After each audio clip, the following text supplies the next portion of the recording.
Welcome back to the channel of truth, trust, and transparency. One thing I've noticed lately talking to a lot of people out there that are looking to purchase an investment property or that are along that journey is that saving that first deposit is undoubtedly what seems like an incredibly difficult task and is a task that a lot of people get stuck in or give up during. So I thought I'd put together a little bit of a session today, a bit of a podcast, a bit of a video. If you're either listening to this or watching this, you'll still get the same amount of value from it. Obviously, got some visual stuff here on the whiteboard if you are able to watch it. But if you are just going to listen to it, then you'll still be able to get some value from it also. One thing I like to, and probably a rule of life that I've realized lately, is that I think about life as seasons. There's going to be seasons that you're going to be sipping your cocktails on the European coast. There's going to be seasons where you're going to feel like everything's tough, everything's failing, everything's difficult. There's going to be seasons of up and down. Some seasons are shorter than others, some are harder than others. You don't know when each of them start and each of them stop. However, I always think of and frame my life that in seasons. In the moment, currently at the moment, I'm in a season of putting in a lot of hard work, a lot of effort, a lot of hours. I know it always won't be like this. However, I know that's the particular season that I'm in. And if you're saving up for that first deposit, or you're saving up for your next deposit, or you're trying to save money, you're in that saving money season. Now, you're going to have to make sacrifices. You're going to have to say no to things. You're going to have to cut things out of what you're usually doing. And that is just the season that you're in. That is just that season. Now, depending on how much you earn, that season can last for 6 months. It could be 12 months. It could be 24 months. I don't know where you're starting from, but saving that first deposit to get into the property investing journey is incredibly difficult. For me, I can remember some of the first deposit saving for working 2 to 3 jobs, not doing too much fun stuff, putting that money away, and then when you make that informed and educated purchase, what you'll realize is that property will then, because you've leveraged, $100 grand into a $550,000 property, that property can then grow at a rate that is quicker than the amount that you can save, which helps you to get into the door of property 2, 3, 4 and build out and so on and so forth. So a lot of people try to overcomplicate things. A lot of people try to make a whole bunch of systems, but I like to keep it super simple. Look, is this financial advice? No. Am I a certified financial license, whatever you would call it? Definitely not. I'm a property investor and developer. I've used this particular strategy. I can remember I've saved over $100,000 using this particular strategy of my own money, relatively average income, nothing too big, but I've done it. It works. I can testify for it. And if you're out there struggling or you want a bit of a different frame or perspective on things, then this will definitely be, a way of doing it. So for the majority of us out there, we're getting paid. We work for a company, business, whoever it is, and we get paid. Which is also known as we are a PAYG employee. We're paid a salary. Some people are paid weekly. Some people are paid fortnightly, and some people are paid monthly. If you're paid monthly, you'll know and you'll hopefully be on some sort of budget, because when it gets to the end of week 3 and the start of week 4, and you've splurged for those entire first 3 weeks, that last week's going to be, living on bread, water, and fumes. So you need to be diligent no matter when you get paid. For me, I like to think of it as almost out of sight, out of mind. So the way that I do it and the way that I break down this sort of principle is, let's take a fortnightly pay. Now, for the purpose of this particular episode, I'm going to assume, and I hear there's arguments all the time about what is the average or what is the typical Australian salary. I'm going to use a salary of $90,000 as a base or as a working point. Obviously, that particular salary is someone going to be maybe a couple of years out of university study, or that's been in their career for a few years, maybe a mid-20s, maybe a late 20s, maybe early 30s. You could even be young 20s. Doesn't really matter how old you are. And obviously, if you're listening to this and you're thinking, oh, I earn heaps more than that, or I earn heaps less, it also works off a percentage basis. So I would use those percentages to keep in mind when you're structuring it for your own. And again, you can tweak different things because, as I always say, I don't know where you're starting from. I don't know what your start position is. You could be a single parent that has an entire family to provide for, maybe a mortgage as well. If that is you and your circumstance, then obviously these would need to be tweaked because your expenses would be higher than typically someone that's living at home compared to their mum and dad. So keep that in mind. My starting point is a $90,000 salary. Now, I'm going to break it up into fortnightly because I feel that's where most people get paid. Most companies are too lazy to do it weekly and monthly. I don't know too many people these days that are paid monthly. You still might be, but let's break it down. So a $90,000 salary, you would be paid about $2,700 per fortnight. Now, the way that I like to think of it and split it up, you can do this if you've got one bank or if you've got multiple banks. There's a few different ways to do it, but I like to split that up and I use what's called the SDN method. I haven't made this up. I haven't, some proprietary limited information, but there's three ways to do it. There's three buckets that you need to split up each and every time you get paid. The first one's savings. The second one is discretionary spending. So S is for savings, D bucket is for discretionary, and N is for non-discretionary. So to break them down, obviously the savings is the money that you are putting away for you to be able to get to that deposit, for you to be able to save for that deposit that you're saving up for, your investment property. Discretionary is things that you have discretion over. So they're the little things that creep in that you buy, that maybe you spend money on. That's going down to the pub, that's, buying a new shirt on an online store. That's discretionary. Non-discretionary, I like to think of it as non-negotiables. These are things such as bills. Before you break this down and you do this three bucket task, you need to have a really good handle on the bills that you currently pay each month. People tell me they think they know what they're getting, what they think their bills are. Okay, well, what about this? What about that? What about that? I want you to go through, and this is one thing that we say in the course too, but go through your bank statements and highlight what is a bill versus what is something that you spent, money at a servo, blah, blah, blah. I want you to list out and then divide for a fortnightly basis, fuel, groceries, internet, rent, all those bills that come out. I want you to list them all on here. So that's step one, is you're going to list out all those bills that come up. And generally, if you look at an entire month of spendings, you'll see all the bills that come out weekly, fortnightly, and monthly. So look at least a month or 2 to 3 months, and you're going to list out all your bills that you have, right?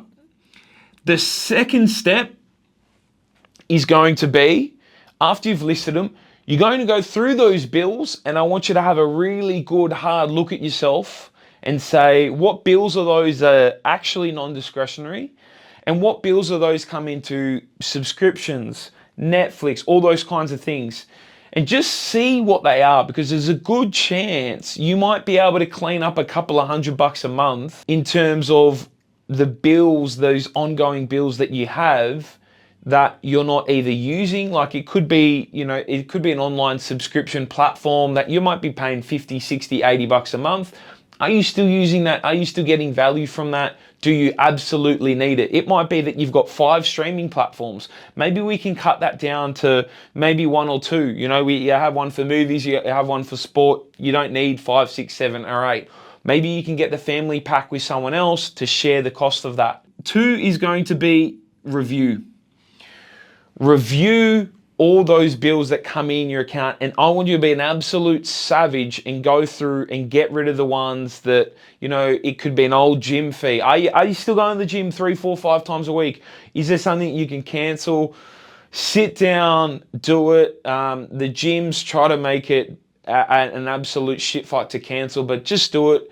There a lot of those big gym models is they make that amount that they charge you per fortnight or per month or per week little enough for you to not be bothered, but it does stack up. Think if we're trying to save 50 or $100,000 a year and you're paying $20 a week for a gym membership that you're not using, that right there is $1,000. So if you can clean up a few of them, that's 1% of $100,000. We might find 5% of savings just there and then.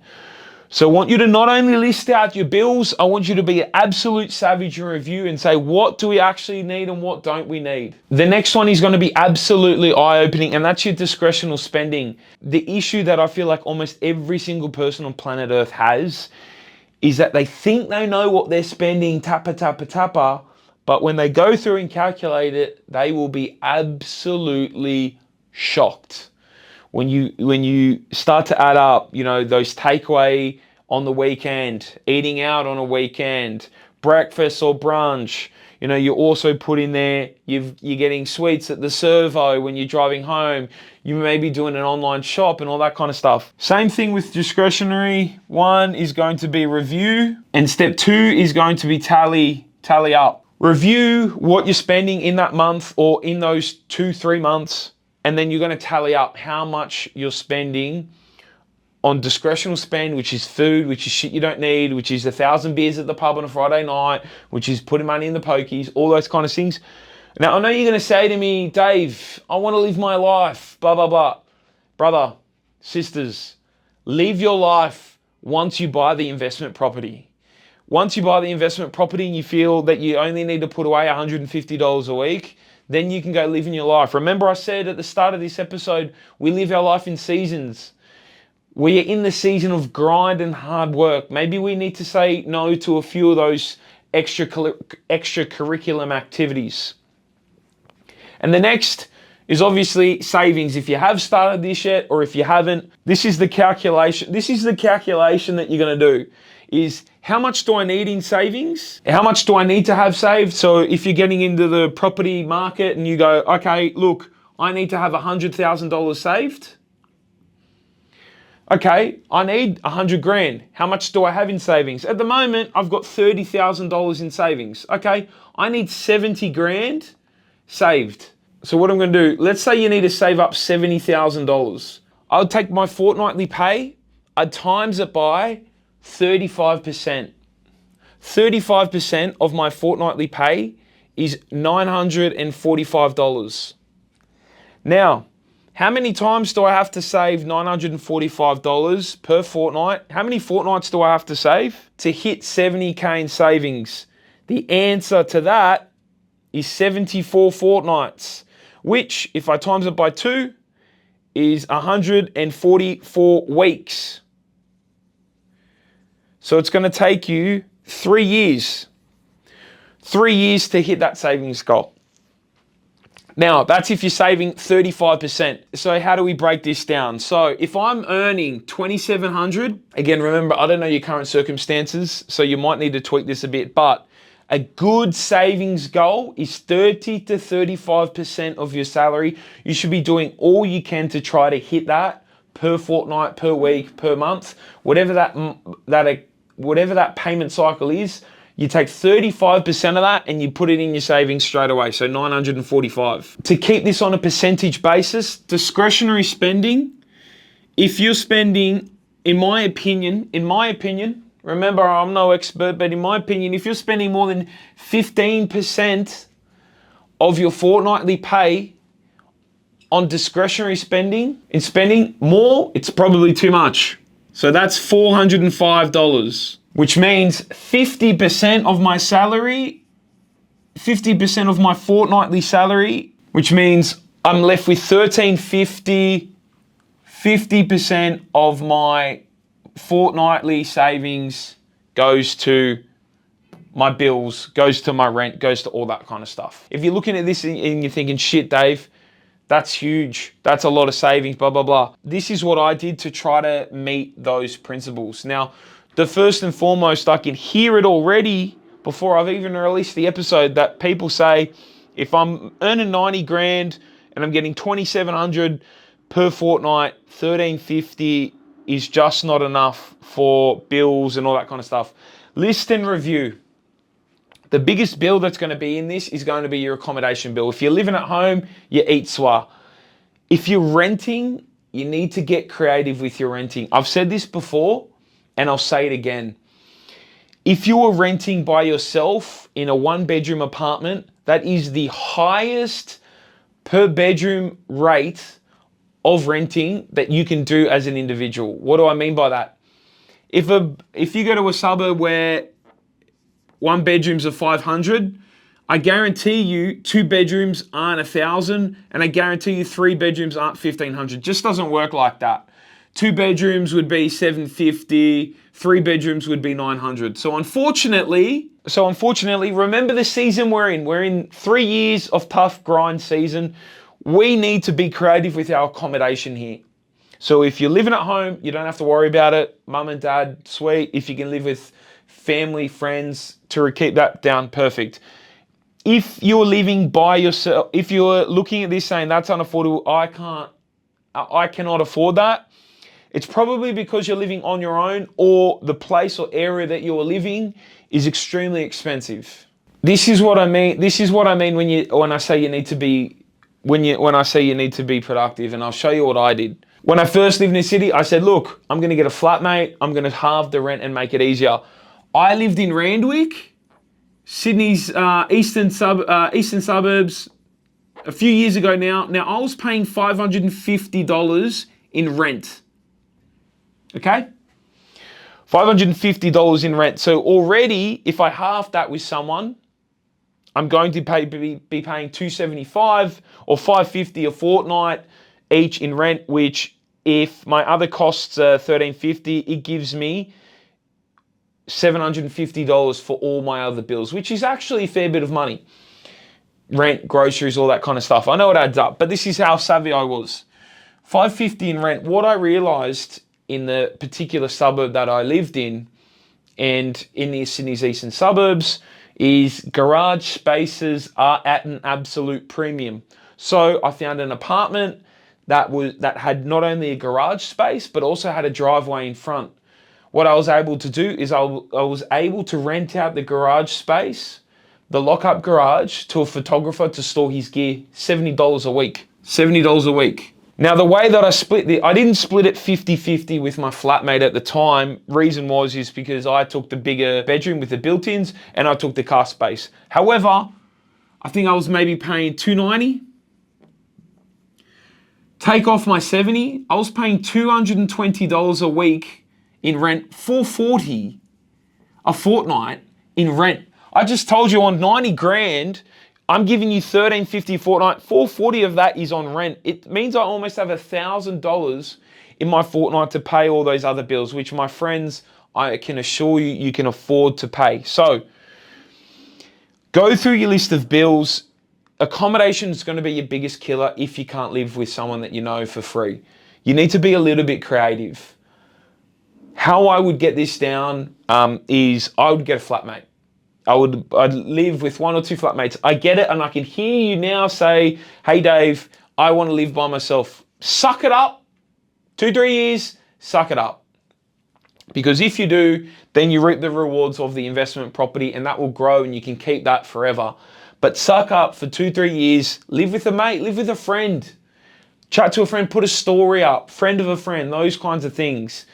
Get creative with your accommodation would be my tip. You can even go in and lease a room if you want. You can take on the lease, you can sublease as long as you let the landlord know that you're subletting all those subletting different bedrooms out. But if you're living in a 1-bedroom, I'm sorry to tell you, like I can find suburbs where there's 1-bedrooms for $1,000 a week. You go to Bondi, there's 1-bedrooms for $1,000 a week. You go a few streets back, you can get a 2-bedder for $750. So obviously the more people that you can throw into the mix, the cheaper you can make your accommodation, which would be my tip. If you're uncomfortable and you need your own space, you need to either suck it up, get the second bathroom, or rent with friends. Rent with people that you know, people that you can trust. You can vet, you can interview these people, you can go to coffee with them, or you can get a recommendation from a friend of a friend. That is going to be how you decrease your non-discretionary. Now, discretionary spending. If it is above 15%, which I guarantee you it probably is because you're going down to the pub or you're spending money or you're shopping, you're doing all those kinds of things, you need to try to keep it as low as possible to keep savings at 30. Savings rate, 20% is on the lower end, 30% average, and if you're saving anywhere near 40%, you're a freak. So I would do and try to save as much as possible. Now, how I did this and how I was able to save 100 grand in, I think it was about 70 grand I saved for one of my properties. I think it was 2019 possibly. I saved up 100 grand. I think I saved 30, had 30 saved up 70. But how I did this now I get to my number, right? What's going to cost me in bills, discretionary spending, and savings per fortnight. You aren't going to like it, but the best way to do this is to get a second job or second income. It is not to start a side hustle business. Second job, side hustle, two very different things. People go out there and go, oh, I'm going to start a side hustle business. Now, don't get me wrong. There's a big difference between starting it to save up your money versus I'm starting a business on the side for when I quit. If you're starting that side hustle on the side for money, just make sure it's a second job compared to you starting out a business. Why? Because most of the times the business, the e-com, the products, a lot of those businesses are cash intensive at the start. You need a lot of money to start up, to get going, for people to know about you, for people to use you, for people to tell other people about you. It can take you 1 to 2 years before you get up and running and for that business to trade profitably. Compared to if you just got a second job on the weekend. I worked at an events company. Shout out the Bubbling Boys. They'll know that. Anyone that watches me will know that. I used to work a weekend job where we do anywhere between 12 to 15 hours a day on the weekends. The difference between that is it's not taken me 2 years. It's not taken 2 years for me to earn a profit to start earning in the green. I'm earning it straight away. So if it's to save money, I would advise that you get that second job. Now, why? I'll run you through the numbers. I could average anywhere between 20 to 30 hours of a weekend. Yeah, I work 7 days a week. Miserable, I get it. But remember, the season that we're in. 20, which in my opinion, which was anywhere between at $25 an hour. I think there was, obviously there's a bit of tax and stuff on that, but 500 to 750 plus. Now, 500 to 750 plus I used to get on the weekends. Now you can start to see if I did that for a fortnight, I'd have 1,000 to 750. 1,000 to 1,500. 1,000 to 1,500 dollars I'd be bringing in extra that I can start to offset to 3 in. So my goal was always thinking, okay, well, if my bills for the week are $1,350, if my bills for the fortnight are $1,350, are they $1,500, are they $1,600? You might look at this and go, fuck that. You might look at this and go, Dave, my bills are more than $1,500 a fortnight. If you haven't done a list and if you haven't listed out what they are, then don't come at me because you don't know what your bills are. You think you know, but you don't. So do the list, review the list, cull down. Then we start to look at how we can bring in that second income. Can we bring it in weeknights? Can we bring it in on weekends if you're free? Remember, it's not all the time. Now, I might only have to do that weekend job once a fortnight and I can earn my 500 and 700, but I know that can be taken off my bills and I can be able to inch a little bit more ahead, a little bit more ahead, a little bit more ahead. So if I did that weekend job, right, this is where the power comes into play. If I worked that weekend job, I just did 1 day a week, $500. Remember, weekend, hourly rates, la, la, la. And I did that for a year, I'd save $26,000 just on that weekend job. Now you're going to tell me tax and all that kind of stuff. I get it, but whether you have 2 jobs, 5 jobs, 6 jobs, 26 plus 90 is you're still paying like 22 grand a year. So it's not that much additional tax. You might pay, even if you took the 6 grand off, even if we said, look, take 30% off after tax. I can hear people in the comments saying, he hasn't put tax on it. All right, well, look, there's 20 grand. Now I just said this is going to take us 3 years. But in the first year, if I can put an extra 20 grand to it, and I did that for another year, 20 grand. In 2 years, I've reached 40,000 out of the 70 I've need saved just for working a weekend job. And it's only been on 1 day on the weekend. Maybe you pick up 1 afternoon shift or 1 night shift to get those hours, to get those numbers up. But you can see just how quickly it can happen. Now, another thing that I used to do too is my first university degree was in graphic design. So I used to be a freelance graphic designer. What I noticed was going to my 9 to 5 job. For people that know me will know this, but I used to commute from Camden to Sydney CBD. What I noticed when I did that 2-hour commute each way each day for a lot of years is that a lot of time was wasted on the train from Macarthur Station into bloody Wynyard. It's about an hour's trip. So what I did and how I saved more money and created more revenue is that I said, look, I've got a skill set here of graphic design. And so I found a company where I could do some freelance graphic design on the train. I could do the work, then I could send it through and bill them. Maybe I'll do a little bit at night, but that was another way of me. I'm going to be sitting on the train anyway.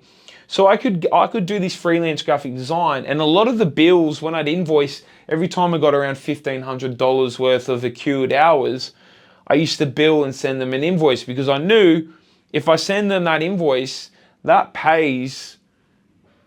invoice pays for my fortnightly expenses. And remember, there's only 26 fortnights in a year. So we break that down. Am I working a few weekends? Am I working a few extra hours at work? If that second income, for this particular example, so say I was saving $945, if I add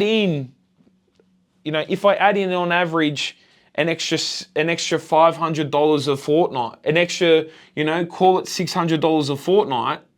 If I added it in $600 a fortnight on top of that, that means I'm saving a fortnight $1,545, which 70 grand that I'm not needing to save divided by the $1,545, it actually equals 45 fortnights, which is 90 weeks, which is less than 2 years. So by grinding it out for extra cash, I'm able to wipe an entire year of how long it's going to take me to save up for that. Now think as well, I mean, for my very first property, I actually sold a motorbike, Yamaha TTR 125. I actually sold that to kickstart my savings journey. I think I got maybe 4.5, 5 back in the day. But you need to start being creative in ways to get to that fortnightly savings amount. And to me, it started becoming a game. Word of advice too, when you're putting the money away that you have saved, it works better if that goes into an account you can't see on your online banking, or it goes to a separate account, and that there is no card attached to that account, so you can't go and be tapping your savings on useless shit. Again, if I needed to save up for anything, if I needed to buy any purchases, if I needed to do anything I wanted, I would not take it out of my savings bucket. I would not even take it out of my discretionary spending bucket. I'd take it out of the bucket that I'd get from the additional pay from the second job. Why? Because then it would remain untouched and I could keep going and going and going and going. Another good way to be able to save up that money, and another good way to save that money and to be able to build up that savings amount too, is go through, if you live with your parents, go through mum and dad's house and say, Mum and Dad, let's go through some stuff. What don't you need? What do you need to sell? I can go through and show you guys on my Facebook marketplace. It's just amazing how many people are surfing on that for shit, for the most randomest things that you have laying around your house. You can find, and like Gary V's this guy that talked about a long time. You can find 5 or 10 grand just worth of shit laying around at your parents' house, at your house, stuff you don't need. You've got a stack of drawers with old technology in it. You can go through, sell all that stuff to bring this, for example, $70,000 down. You might have 5 grand or 10 grand worth of stuff. Then we're only working off 60 grand, and then the 90 weeks drops down to, a lot less. It could be 80 or 70 weeks. And then now we're getting into this situation where it's 18 months. So much more palatable to work.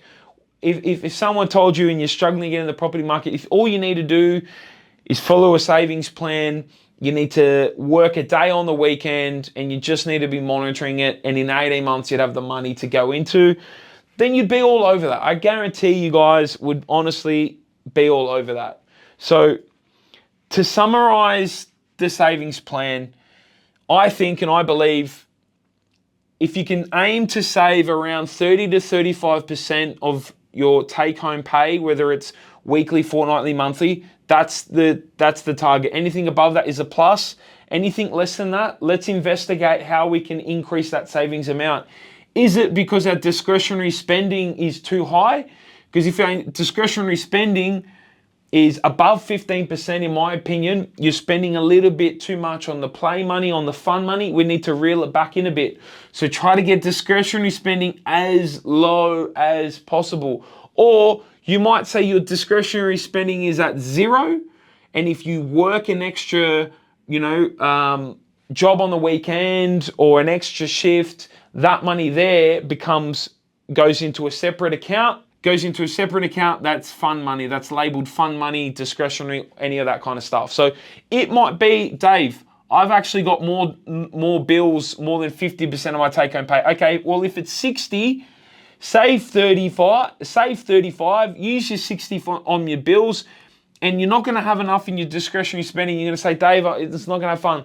Well, pick up that extra shift, pick up that extra job, sell a whole bunch of shit to be able to find that extra money to give you that joy so you can go out and spend a little bit. But always remember, the season that we're in saving season. We need to be super, super focused for 6, 12, 18, 24 months. Once you get through this, then obviously it opens up a little bit more because we put money towards the investment property. The investment property is growing in value. You don't need to be as scrupulative in the amounts you save and those extra shifts that you work. But savings, 30 to 35%, anything above is good, anything below, what can we do? Discretionary should not be more than 15% of your take-home salary, in my honest opinion.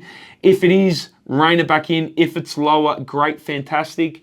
Bills should try to get them around 50% of your take-home pay after tax, so on a 90 grand salary, you're getting $2,700 fortnightly pay, meaning $1,350. If you're looking at that saying, there's no way my bills are $1,350, there's so much more. List the bills out, review them, cutthroat, be creative with your accommodation. Be creative with your accommodation, and if you need that money, take it out of your discretionary spending. And if you say, I want money to enjoy my life, okay, but work hard for it. Work that extra shift, work that weekend job. You might do one on, one off. One fortnight, I'm working hard, I'm making 500. The next fortnight I can have off. And I know I've got 250 to spend, and I've still saved 250. Then the next fortnight I'll work, I can spend 250 that week. I can spend 250 that fortnight or that week, and then I've pocketed another 250. So there's opportunities there to be able to do it. I mean, I've only used a $25 hourly rate. You can obviously get more than that, which means you won't have to work an additional 20 hours, but this is how you make it work, guys. This is the amount of effort that you need to put in.